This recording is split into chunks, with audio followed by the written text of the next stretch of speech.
सारा ही फायदा है जिससे इसमें बारिश में जो ठंड हुई है इससे बारिश की वजह से इसमें गेहूं भी फुटाव कर रही है और औसत भी बढ़ेगी।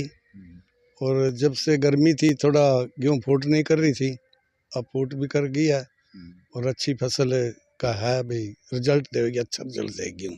यानी मौके पर पड़ी बारिश? हाँ, मौके पे पड़ गई है बारिश, मौके पे हुई है। और इसी मौके में बारिश का था इंतजार, लोगों को भी बारिश का था इंतजार कि बारिश हो जाए तो फसल अच्छी बन जाएंगी। यानी ठीक रहेगा? हाँ, ठीक रहेगा जी, फसल बिल्कुल ठीक रहेगी। लगातार बारिश हो रही है, बारिश का गेहूं की फसल में क्या फायदा है? जी अभी तक तो फायदा ही फायदा है। जो अब से फालतू होएगी ना, ज़्यादा पड़ेगी फिर नुकसान है। अभी तक तो ठंड होएगी, जितनी ठंड बनेगी उतनी में फायदा है, फुट फाट करेगी। जो अब ज़्यादा पड़ेगी फिर नुकसान है। यानी अब तक का फायदा है? अब तक तो फायदा है। कितने दिन से बारिश हो रही है?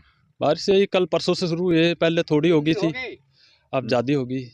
अब भी ठीक है, ज़्यादा नहीं है, बाकी अब फायदा है। अभी तक तो खाद का फायदा हो गया, हर तरह के फायदे हो जाएंगे। हर तरह का फायदा, तो खाद ही बच जाएगी, खाद बच जाएगी, तीजी खाद बचनी है। 2 दिन से जो बारिश हो रही है, बारिश का क्या फायदा है? बारिश से अब तक जो बारिश हुई है इससे तो गेहूं के लिए बहुत अच्छा है जी। अब की सर्दी भी नहीं, इतनी सर्दी नहीं पड़ी हुई थी, गेहूं का एकदम ऊपर आ रहा था।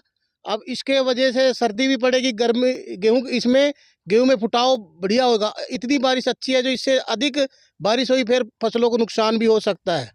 ओलावृष्टि भी हुई है कई जगह से।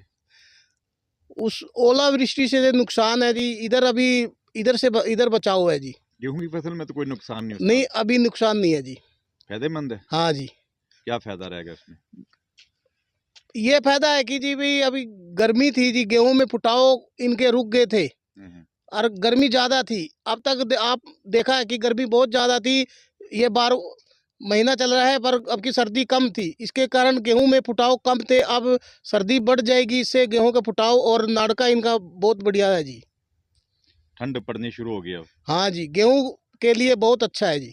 ये बारिश बहुत ही समय से हो रही है और जैसा कि आपने देखा होगा कि जो समय से बिजाई हुई है नवंबर के महीने में, उससे अगर आप जोड़ेंगे तो कमोबेश 50 से 60 दिन करीब करीब हो रहे हैं, 45 से 50 दिन। तो अब दूसरी सिंचाई का टाइम आ चुका था।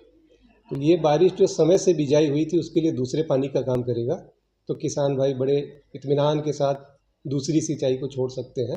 और ये पानी इतना समुचित है जो एक सिंचाई का काम कर गया। जो पछेती बिजाई थी जहाँ उसके लिए ये पहले पानी का काम करेगा, जो 21 से 25 दिन के बीच में लगाते हैं, तो उसके लिए भी बहुत अच्छा है ये। और इस तरीके से काफ़ी पानी का बचाव हो गया हमारा, बिजली डीजल इनका भी बचाव हो गया और गेहूं को एक बहुत ही अच्छा पानी मिल गया। तो मौसम को लगातार 3 दिन के लिए बारिश बताई जा रही है, तो आपको क्या लगा? ये गेहूं के लिए अच्छा है और बहुत ज़्यादा मात्रा में बारिश नहीं हो रही है, रिमझिम बारिश हो रही है, तो इससे कोई जल भराव की समस्या तो अभी नज़र नहीं आ रही है। और अगर इस तरह से बारिश होती है तो ज़मीन सोख भी लेती है, तो न सिर्फ अभी की फसल के लिए अच्छा है बल्कि आने वाले दिनों में भी जड़ों में पानी उपलब्ध रहेगा।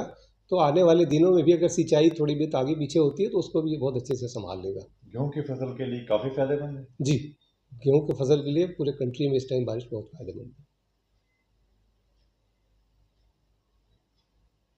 जी। अब सभी किसान भाई आगे के लिए थोड़ा सा ध्यान में रखें।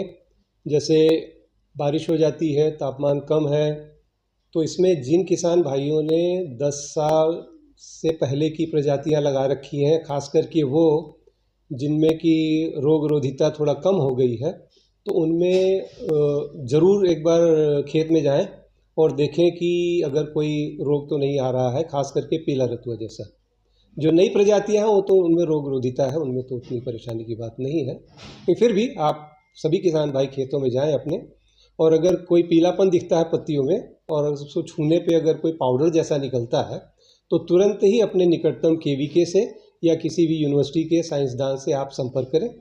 और हमारे अगर आप वेबसाइट पे जाएंगे हमारे संस्थान के, तो वहाँ आपको हिंदी और अंग्रेज़ी दोनों में उसके उपचार की विधि भी लिखी हुई है।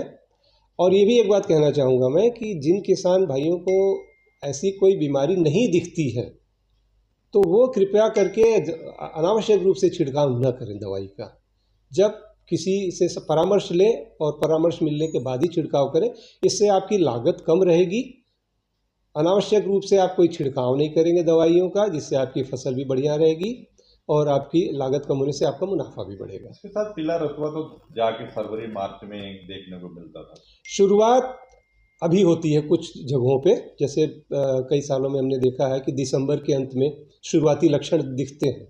तो अगर शुरुआती लक्षण में बीमारी को रोक लिया जाए तो वो फैलने से बचाव हो जाता है उसका, और फैलने से बचाव होता है तो बाद में जो उसको कई गुना वृद्धि होकर के वो आसपास के खेतों को इन्फेक्ट करना शुरू करता है, उससे बचाव हो जाता है। जैसे कोरोना के केस में हमने देखा कि शुरू में जब हमने उससे बचाव कर लिया तो हमारी पॉपुलेशन काफ़ी बाकी देशों की तुलना में बहुत बेहतर रही। तो ऐसे ही किसी भी रोग के बारे में होता है कि शुरुआती लक्षण दिखते ही अगर उसका बचाव कर लेते हैं तो वो अन्य जगहों पे नहीं फैलती है।